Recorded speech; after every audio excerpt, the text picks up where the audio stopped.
2000 soldats ukrainiens ont achevé leur entraînement en France. Ils rejoindront bientôt le front afin de combattre l'armée russe. Aucun incident majeur à signaler lors du match entre la France et Israël. Des manifestants pro-palestiniens avaient été tenus à l'écart du stade pour éviter tout affrontement. Alors que l'Allemagne se prépare à des élections législatives anticipées après l'éclatement de la coalition au pouvoir, cette incertitude politique affaiblit la première puissance européenne. Aux États-Unis, Donald Trump nomme un anti-vax Robert Kennedy Jr. ministre de la Santé, une nomination que doit entériner le Sénat à majorité républicaine. Le Parlement européen adopte une résolution qui appelle l'Union à renforcer ses contrôles pour lutter contre la flotte fantôme russe qui permet à Moscou d'exporter son pétrole.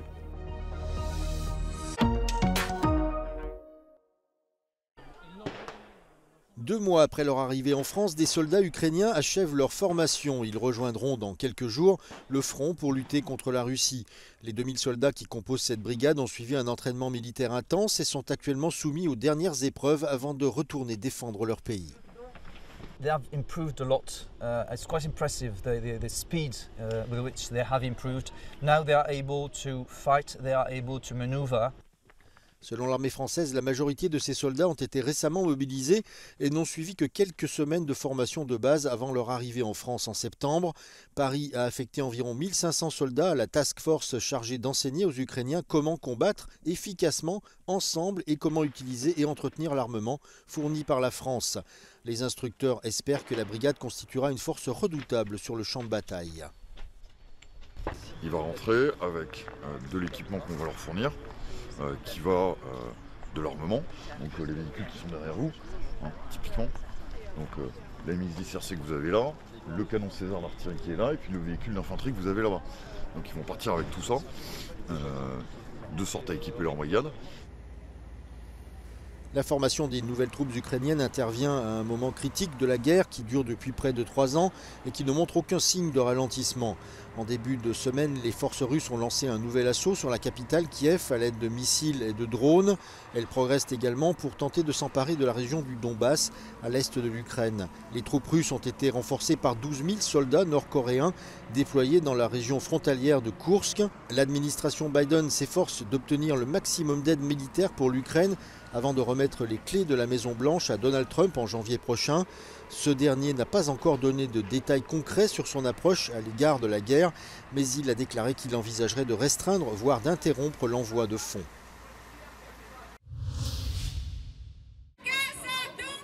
Des centaines de personnes se sont rassemblées jeudi sur une place de la ville de Saint-Denis, à seulement 2 km du Stade de France où se déroulait le match de football controversé entre la France et Israël. De nombreux manifestants étaient en colère, notamment contre le président Emmanuel Macron et d'autres personnalités politiques de haut rang qui assistaient au match, les accusant de soutenir la guerre que conduit Israël à Gaza et au Liban.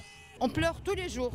Moi le soir, je me promène avec des chansons palestiniennes dans mes oreilles et je pleure pour tous ces gens qui sont massacrés. Et qu'est-ce qu'il fait notre président? Il vient en soutien à l'équipe israélienne. Mais c'est quand même dingue. Le gouvernement est en train de nous montrer qu'il se rend complice de manière délibérée des atrocités commises par le gouvernement israélien et l'histoire se souviendra. Le rassemblement a eu lieu le jour même où un comité spécial de l'ONU ainsi que l'ONG Human Rights Watch ont qualifié les méthodes de guerre d'Israël à Gaza de génocide. Le match France-Israël est un scandale. Ce que fait Israël, l'État d'Israël, c'est un génocide. Et on est là pour le dire en fait. Et on va pas se taire en fait.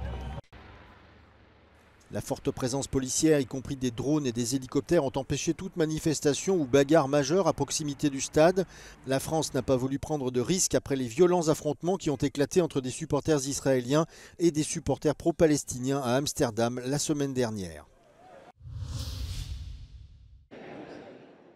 Après l'éclatement il y a quelques jours de la coalition au pouvoir menée par le chancelier Olaf Scholz, l'Allemagne se prépare à des élections législatives anticipées. Le scrutin est prévu le 23 février 2025 et les partis sont déjà en campagne. Une campagne électorale qui pour certains candidats se joue également sur les réseaux sociaux. Das ist eine Herausforderung und insofern werden die Parteien, die auch eine starke Präsenz auf sozialen Medien entwickelt haben, wahrscheinlich im Vorteil sein und ihre Wählerinnen und Wähler da direkter ansprechen können.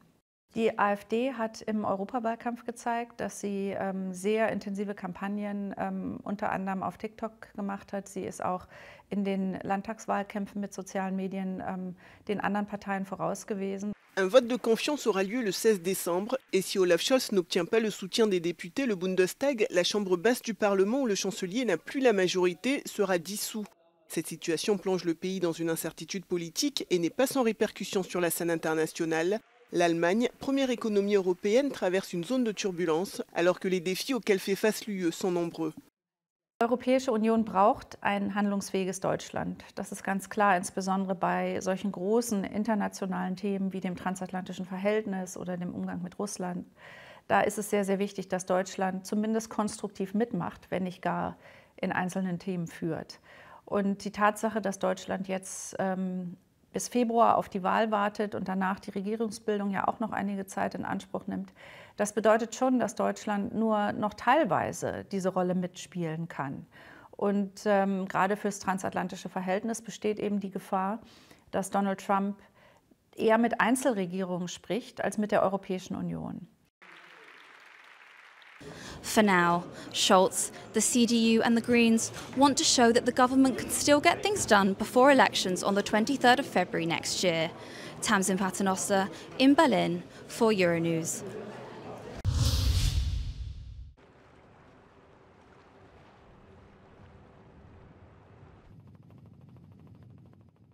C'est l'une des armes insaisissables employées par la Russie pour financer sa guerre en Ukraine.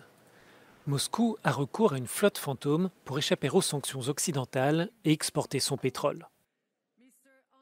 Dans une résolution adoptée jeudi, le Parlement européen appelle donc l'Union à agir contre ces navires, souvent vétustes et difficilement traçables, qui passent par les eaux européennes.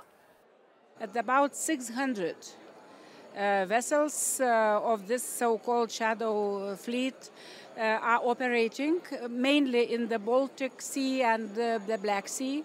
And this is the reason why they are doing this is circumvention of the sanctions and also this price cap, which was implemented on oil and gas. And Russia is invented such a way to circumvent those issues. Cette flotte permet de contourner les sanctions de l'Union européenne et du G7 imposées en 2022, qui prévoient un plafonnement à $60 le baril de pétrole. Grâce à ces bateaux de l'ombre, la Russie serait en mesure d'exporter 70% de sa production par voie maritime. Les eurodéputés soulignent que cette flotte représente une menace. Pour échapper au radar, les transbordements de pétrole russe s'effectuent sur différents navires en haute mer. Les bateaux désactivent aussi leur système de géolocalisation, autant de stratagèmes qui augmentent les risques de collision et de marée noire. So we call for European Commission and the Maritime Safety Agency, first of all, for reinforcement to tackle those vessels and make sure that all the sanctions are applied in all the territories in Europe. The second is to ban those dangerous ship-to-ship transfers, and then also to have extra funds for quick response capabilities. Because every day on every delay will cost billions, and I'm talking about only, of course, the environment catastrophe. La Russie aurait investi environ 9 milliards d'euros pour développer cette flotte fantôme qui transporterait principalement le pétrole russe de la mer Baltique et de la mer Noire vers l'Inde, la Chine et la Turquie. L'hydrocarbure serait alors raffiné sur place et pourrait donc arriver en Europe sous forme de produits dérivés sans passer sous le coup des sanctions.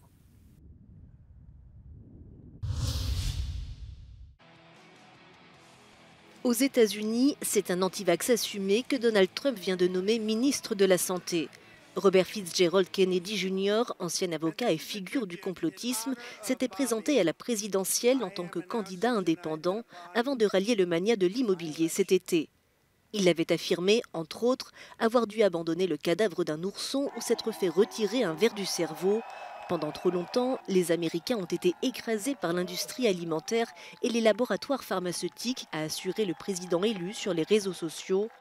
Cette nomination, contestée par la communauté scientifique, doit encore être entérinée par le Sénat à majorité républicaine. A Web Summit mudou-se de Dublin para Lisboa em 2016. A capital portuguesa é aposta ganha. A lot of tech journalists criticized the move. They thought Web Summit should have gone to a serious European tech capital, and apparently Lisbon was very unserious, a destination for backpackers and stag parties. Over the last 9 years, Lisbon is transformed. Web Summit, I would say, has played some role in that. O CEO e cofundador da Web Summit esteve ausente da edição do ano passado. Regressou em 2024 e com um aumento recorde das receitas de 30%. A ideia é que o evento fique em Lisboa para além de 2028, quando termina o contrato, mas para isso o recinto aqui no Parque das Nações terá de crescer. We're using every available space. You'll notice that this year we've got tables outside and chairs, which works if the weather works. Web Summit fits beautifully with Lisbon, and I hope we can, stay here forever. Continua ou não em Lisboa, a Web Summit já deixou marca na tecnologia portuguesa. O investimento anual em startups em Portugal andava na ordem de 50 milhões por ano. Em 2021 chegámos a um recorde de 1.500 milhões de euros investidos em startups. Portanto, é um crescimento absolutamente extraordinário. Neste momento, Portugal e Lisboa são conhecidos como uns dos principais hubs de empreendedorismo na Europa. Mais de 300 startups portuguesas mostraram-se ao mundo nos últimos 3 dias. E não é só Lisboa que ganha destaque no setor tecnológico nacional. Na Web Summit deste ano, Braga foi eleita a cidade europeia mais inovadora. João Azevedo, Euronews, Lisboa.